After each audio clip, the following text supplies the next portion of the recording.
नमस्ते आप सभी को, आपका स्वागत है लुक्का के और एक नए वीडियो में। हम ऑलरेडी हमारा जनरेटिव एआई वाला कोर्स कंप्लीट कर चुके हैं और इस वीडियो में हम देखेंगे क्या क्या प्रोजेक्ट्स हम बना सकते हैं और क्या क्या जॉब रोल्स को हम टारगेट कर सकते हैं।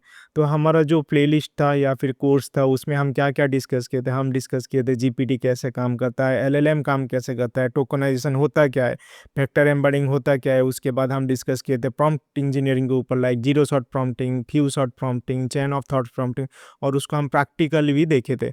उसके बाद एआई एजेंट्स क्या होता है, एजेंटिक एआई क्या होता है, ये सब के बारे में हम प्रैक्टिकली देखे थे। राग सिस्टम कैसे काम करता है, राग पाइपलाइन कैसे बनाया जाता है, राग सिस्टम डिजाइनिंग कैसे होता है, राग को हम कैसे ऑप्टिमाइज कर सकते हैं, वो सब के ऊपर डिस्कस एंड प्रैक्टिकली भी देखे थे। उसके बाद LangChain, LangGraph, LangSmith के ऊपर हम इन डिटेल प्रैक्टिकल किए थे। उसके बाद मेमोरी एंड चेक पॉइंटिंग के ऊपर डिस्कस किए थे। लाइक हम मेमोरी के लिए हम यूज़ किए थे मैम जीरो लाइब्रेरी, और चेक पॉइंटिंग के लिए यूज़ किए थे हम लैंग ग्राफ यूज़ किए थे। ह्यूमन इन द लूप के ऊपर डिस्कस किए थे। वो ह्यूमन अप्रूवल वर्कफ्लो कैसे बनाया जाता है हम डिस्कस किए थे। Automated workflow, control workflow, hybrid workflow के ऊपर डिस्कस किए थे।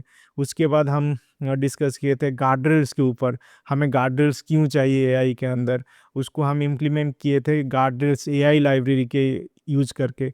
उसके बाद हम एक वॉइस एजेंट बनाए थे, इमेज एजेंट बनाए थे। हम कुछ वॉइस बोल रहे थे और उसके बेसिस पे आउटपुट हमें एज ए वॉइस मिल रहा था। हम एक वॉइस इनपुट दे रहे थे और उसके बेसिस पे एक इमेज क्रिएट हो रहा था, राइट। हम प्रैक्टिकली किए थे। उसके बाद हम एमसीपी के ऊपर डिस्कस किए थे, एमसीपी का आर्किटेक्चर के ऊपर डिस्कस किए थे, एमसीपी काम कैसे करता है उसके ऊपर डिस्कस किए थे। एमसीपी का एक इंटीग्रेशन बनाए थे विथ क्लाउड, राइट। तो हम एक एनपीसी सर्वर बनाए थे। तो ये सब अंडरस्टैंडिंग हमारे पास अभी है। और अगर आपको ये सब के बारे में अगर पता नहीं है तो मैं रेकमेंड करूँगा, please go through my course, that is you can find it in the description. Okay, तो लिंक आपको डिस्क्रिप्शन में मिल जाएगा। आप पहले उस ये सब अंडरस्टैंड कीजिए। ये बेसिकली आपका 16 आवर्स का कोर्स है। ओके, 16 आवर्स 41 सेकंड का कोर्स है और पूरा हैंड्स ऑन है। वो ये डेवलपर के लिए है और किसी के लिए नहीं। ये डेवलपर, अगर आप डेवलपर बनना चाहते हैं तो ये वाला देखिए, मतलब एआई डेवलपर बनना चाहते हैं तो ये वाला प्लेलिस्ट आपको रेकमेंडेड है। ओके, उसके बाद हम थोड़ा अभी डिस्कस करते हैं प्रोजेक्ट्स के ऊपर, क्या क्या प्रोजेक्ट्स कर सकते हैं based on our understanding whatever we have understood in our playlist. Okay, तो प्रोजेक्ट्स क्या है। तो फर्स्ट मैं प्रोजेक्ट रखा हूँ medical report analyser. Medical report analyser का मतलब क्या है। तो आप एक ब्लड टेस्ट देते हो, राइट, ब्लड टेस्ट या फिर टूल टेस्ट देते हो, राइट। तो उसका रिपोर्ट कुछ आता है, रिपोर्ट आपको एक पीडीएफ फॉर्मेट है या फिर कोई डॉक्यूमेंट्स में आता है। तो उसको आप क्या कर सकते हो, उसको आप एक रैक सिस्टम में डाल सकते हो, राइट। रैक सिस्टम में डालने के बाद वो पीडीएफ का जो भी कंटेंट है उसको एनालाइज करके आप एक रिपोर्ट बना सकते हो। तो एक मेडिकल रिपोर्ट एनालाइजर आप क्रिएट कर सकते हो। सिमिलरली ऑनलाइन साइकेट्रिस्ट कर सकते हो। तो आप जब एक साइकेट्रिस्ट के पास जाते हो, साइकेट्रिस्ट आपको बहुत सारे क्वेश्चन पूछता है, 1 आवर और 15 मिनट्स या फिर 30 मिनट्स के लिए आपको बहुत सारे क्वेश्चन पूछता है। वो अंडरस्टैंड करना चाहता है कि आप कौन से चीज़ों में ज़्यादा इरिटेट होते हो, कौन से चीज़ों में ज़्यादा गुस्सा करते हो, राइट। और आपका हॉबी क्या है, आपका हैबिट क्या है, ये सब जो ऑफलाइन साइकाट्रिस्ट है, जो भी डॉक्टर्स है, वो लोग अंडरस्टैंड करने की कोशिश करते हैं। सेम वे हम ऑनलाइन साइकाट्रिस्ट भी बना सकते हैं। हम एक वॉइस एजेंट बना सकते हैं, राइट। और उस वॉइस एजेंट बेसिकली आपको बहुत सारा क्वेश्चन पूछेगा और आप उसका आंसर दोगे और कुछ टाइम के बाद आपको एक एनालाइज करके, हमारा जो वॉइस एजेंट है या फिर एआई है या फिर एलएलएम है, वो एनालाइज करके आपको एक रिपोर्ट देगा कि आप क्या, कहाँ पे आप इम्प्रूव कर सकते हो, राइट। तो आप एक ऑनलाइन साइकियाट्रिस्ट बना सकते हो। सिमिलरली आप एक मॉक इंटरव्यू प्लेटफॉर्म बना सकते हो। मॉक इंटरव्यू प्लेटफॉर्म क्या होता है, तो बेसिकली लेट्स से आपका एक कोई एक इंटरव्यू वगैरह है, मे बी आपका टेक्निकल इंटरव्यू या फिर एनी बैंक इंटरव्यू हो गया। ओके, तो आप क्या करोगे ना, आपका जो रिज्यूमे है उसको आप अपलोड करोगे आपका सिस्टम में, या फिर आपका जो जॉब डिस्क्रिप्शन में उसको अपलोड करोगे। तो आप एक वॉइस एजेंट बनाओगे और वो voice agent based on your resume या फिर जॉब डिस्क्रिप्शन वो आपको क्वेश्चन पूछता रहेगा, राइट। मे बी 10 क्वेश्चन या फिर 20 question within some time, I mean, I mean 30 second, 30 minute के लिए या फिर वन वन आवर के लिए आपको कुछ क्वेश्चन पूछता रहेगा, राइट। और आपका क्वेश्चन जो भी आंसर है उसके बेसिस पे आपको एक रिपोर्ट देगा, ओके, कि कहाँ पे आपको इम्प्रूवमेंट करना चाहिए या फिर क्या-क्या क्वेश्चन जो पूछा गया है, कहाँ पे आप गलत हो, वो सब एक रिपोर्ट दे सकता है। सिमिलरली आप एक वॉइस ट्रांसलेटर बना सकते हो, लाइक मैं अभी हिंदी में बात कर रहा हूँ। आप क्या कर सकते हो ना, मेरा जो हिंदी लैंग्वेज है उसको आप कन्वर्ट करके मे बी इंग्लिश में बना सकते हो या फिर आप इटली में बना सकते हो, राइट? मतलब एक वॉइस ट्रांसलेटर बना सकते हो। सिमिलरली मतलब वॉइस एजेंट होगा और वो इनपुट लेगा और आउटपुट देगा मे बी डिफरेंट लैंग्वेज में।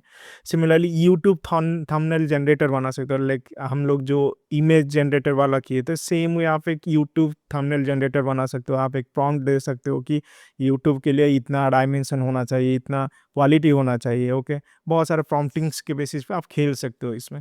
तो ये सब प्रोजेक्ट्स है, ओके। ये लिमिटेड नहीं है। आप आपके सराउंडिंग्स देखो, सराउंडिंग्स अगर देखोगे तो बहुत सारा आइडियाज़ आएगा, ओके। तो एक एग्जांपल देता हूँ, आपको पता है ना एडवोकेट के बारे में, एडवोकेट लोगों का, उन लोगों का बहुत सारा बुक्स वगैरह रहता है, राइट? कोई एक केस आया, उसको वो लोग क्या करते हैं ना, देखते हैं कहाँ पे वो केस का कुछ रिलेशन मिलता है कि नहीं, वो सब देखते हैं, राइट? तो आप क्या कर सकते हो, उन लोगों का बुक जो भी है आप एक रैक सिस्टम में डाल सकते हो और एक चार्ट बोर्ड प्रोवाइड कर सकते हो उन लोगों को। वो लोग जो भी क्वेश्चन पूछेंगे आउटपुट देगा, राइट? मतलब जो भी बुक्स से वो सर्च करके देगा। तो यहाँ पे क्या होता है, यहाँ पे क्या हो रहा है ना, एडवोकेट और मैनुअली जाके बुक सर्च नहीं करना पड़ेगा, वो चैटबॉट ही आपको दे सकता है। तो ऐसा आप सोच सकते हो।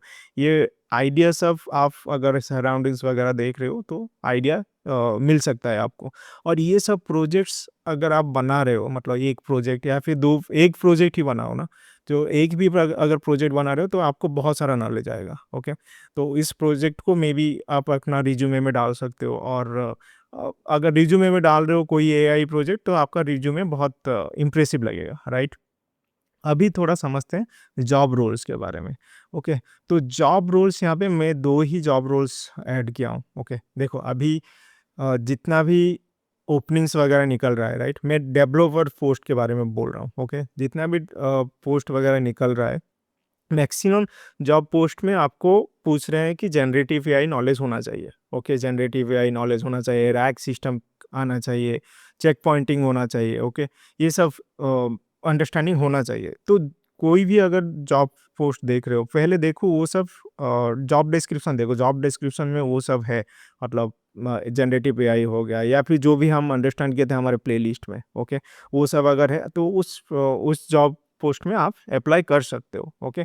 कोई कंपनी क्या बोलता है ना, 10 years experience in generative AI, okay, 7 years experience in generative AI.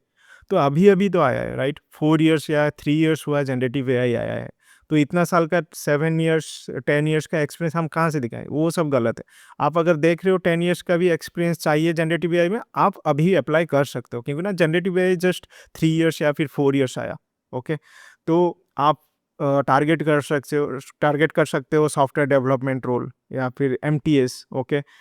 May be senior MTS या फिर प्रिंसिपल एमटीएस हो सकता है, senior software development engineer, okay. ये सब आप रोल्स टारगेट कर सकते हो, लेकिन अप्लाई करने से पहले देख लेना डॉट जॉब डिस्क्रिप्शन कि अगर जनरेटिव एआई है, मतलब जैसे पाइथन वगैरह, जो भी पाइथन या फिर जावा या फिर नोड जेएस, उसके साथ में भी अगर पूछ रहा है जनरेटिव एआई नॉलेज होना चाहिए या फिर रैक सिस्टम वगैरह के बारे में आना चाहिए, एलएलएम के बारे में आना चाहिए, तो आप फ्रीली उसमें अप्लाई कर सकते हो। अगर आप ये वाला जो हमारा जो कोर्स है उसको अगर आप मतलब पढ़ रहे हो या फिर प्रैक्टिस वगैरह कर रहे हो, तो फिर आराम से ये सब जॉब को आप टारगेट कर सकते हो, ओके।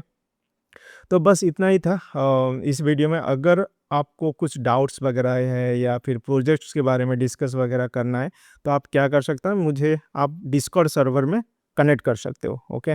तो डिस्कॉर्ड सर्वर का लिंक आपको डिस्क्रिप्शन में मिल जाएगा। आप लिंक्डइन में भी कनेक्ट कर सकते हो, उसका भी लिंक डिस्क्रिप्शन में मिल जाएगा, ओके। और जो प्लेलिस्ट है हमारा या फिर कोर्स जो भी है, उसको मे भी आप दोस्त लोगों के साथ भी शेयर कर लेना, क्योंकि ना मेरा बहुत सारे दोस्त हैं जो कि अभी तक जनरेटिव एआई स्टार्ट ही नहीं किया है। वो लोग सोच रहे हैं कि हाँ, जनरेटिव एआई सीखने के लिए या फिर एआई में काम करने के लिए उन लोगों को चाहिए मशीन लर्निंग नॉलेज होना चाहिए या फिर डेटा साइंस का नॉलेज होना चाहिए। ओके, वो सब तो ज़रूरी नहीं है ना।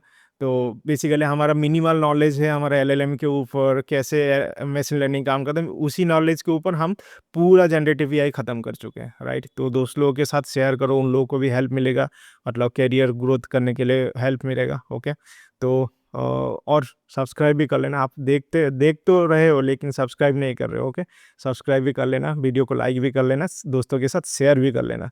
ओके, तो फिर मिलते हैं नेक्स्ट वीडियो में, तब तक कोड का चक्कर लुक काका के साथ।